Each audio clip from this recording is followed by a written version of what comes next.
debacle, and we could go on.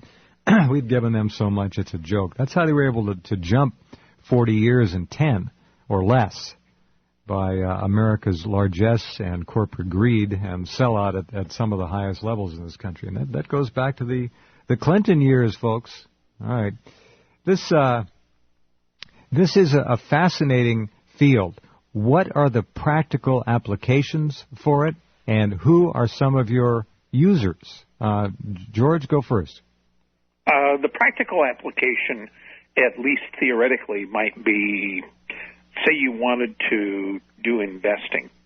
If you had a sense that the world was quickly running out of grain and there was a developing fear and a shift toward events in the future that went to the idea of encounters with scarcity, restrictions on travel, that kind of thing. Gosh, strange you would say things like that.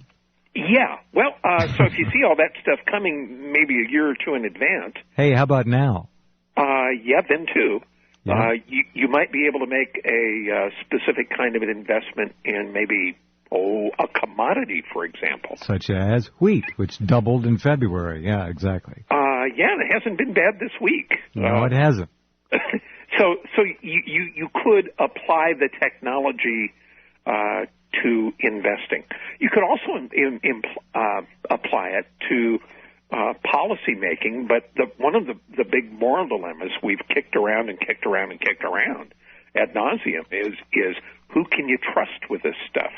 And we don't trust ourselves with it. So, I mean, seriously, Jeff, if you could get even a halfway decent bead on the future, can you think of any elected official that you would trust to act in the public interest, need, and necessity?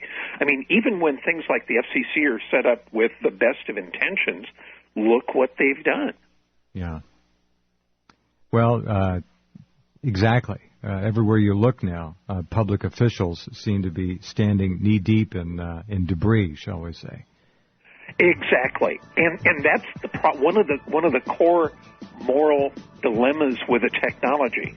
I mean, if we saw something coming, we've kind of got some friends and connections and stuff. We'd try to say, here's what's coming, and we'd put it on my website, and Clif would talk about it. But if there was really something big coming, who would you trust to do it? I mean, would you trust FEMA? I won't even answer that. You see the weight of the problem? Of course. But it can also be used to do things like predict weather. I can make the humble offer of being at your service anytime you might wish the forum. I've got a pretty good monthly total of hits, so if you need it, it's here. Back in just a couple minutes as we continue our conversation. HalfPastHuman.com.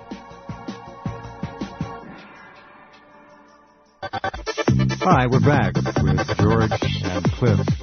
HalfPastHuman.com. Can we look in the future by scanning the Internet for changes in language and words, verbiage, text, prose? Apparently, yes. Is it a big surprise to a lot of you? If you've been listening for a long time to this program, I should think not. It's quite encouraging, though, to know that these two gentlemen have pioneered something which is quite clearly an indication that we are a lot more connected to a far deeper level than most people will care to entertain. It's a remarkable thing that they've done. All right, the Chinese are looking into this. It is your position, at least up front, that the Black Ops boys here weren't interested. Do you think that they are perhaps working on this on the QT and would rather not tell you guys about it? Oh, I'm certain that they wouldn't tell us anything. There's nothing, I'm being semi-facetious, there's nothing that you do that they don't know about. That's probably quite true, yes. And there are a lot of them listening tonight to see what you have to say about all this. Now... Well, I don't know about that, but... I do. We know who visits the website, and we got a pretty good idea. Oh, yeah. Right. It's a who's who of who's who. So I'm interested in your products. I go to the website halfpasthuman.com. I sign up. What do I get? I get a newsletter. I get the potential to get the reading program. What else? What is there? What we offer is a report based on our processing of the data off the Internet.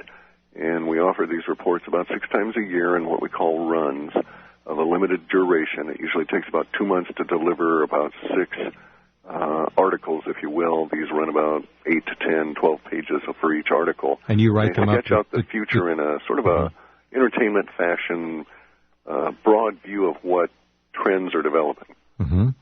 And so, for instance, we might say that, spring. We deal in lunar months, and because humans actually tend to think in lunar months, whether we express it that way or not, we also have a tendency to think in seasons, so we have a lot of stuff around the equinox, solstice, and so on. So we can say, for instance, right now, that there will be a whole lot of very happy silver owners between spring and summer, and that many of them will experience the word double 3 times. Wow. And this will make them very happy indeed. And how about oil?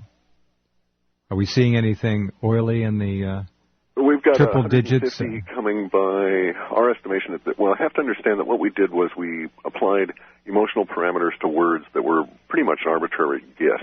Mm-hmm. We refined them over time, but they're still crude at best. So what we do that was a good pun. I like that. Yes. And so what we do is we say that when things appear within our model space around a particular date, we might assign a date, but it's not all that accurate in terms of a precise kind of a measure. But usually we're within 2 or 3 or 4 days, or if it's long-range data, we might be a month off. That's we'll close let you know enough. what the range of error is likely to be. But somewhere around July 5th or so, we might be seeing $150 a barrel of oil. All right. I was going to say we're in triple figures now, and do you see double? I've been saying, I'm not the only one. A lot of people have been saying 150. Some are saying 200, but certainly 150 seems to be on the table. Right. Well, one of the things that's been going on in model space for a long time, a couple of years, is the whole notion of death of the dollar and how that takes place. Mm-hmm. And a lot of people don't know, that the dollar has been seriously hollowed out. But in 1913, when the not federal no reserves was set up, the dollar would buy a dollar's worth of goods. Today, it will buy about what would be the 1913 equivalent of less than 5 cents worth. Less than a nickel. And as the dollar value continues to decline, it appears to those of us who just consume goods that the price of things is going up. Mm-hmm. So in other words, while model space might suggest $150 oil, it's not clear whether that comes from a drop in supply or whether it's because we've printed up so many dollars that people in other parts of the world are wising up to the fact, gee, I better take more of these because they're buying less. Hundreds of billions are being printed up, they're being keyed up, of course, on the computer.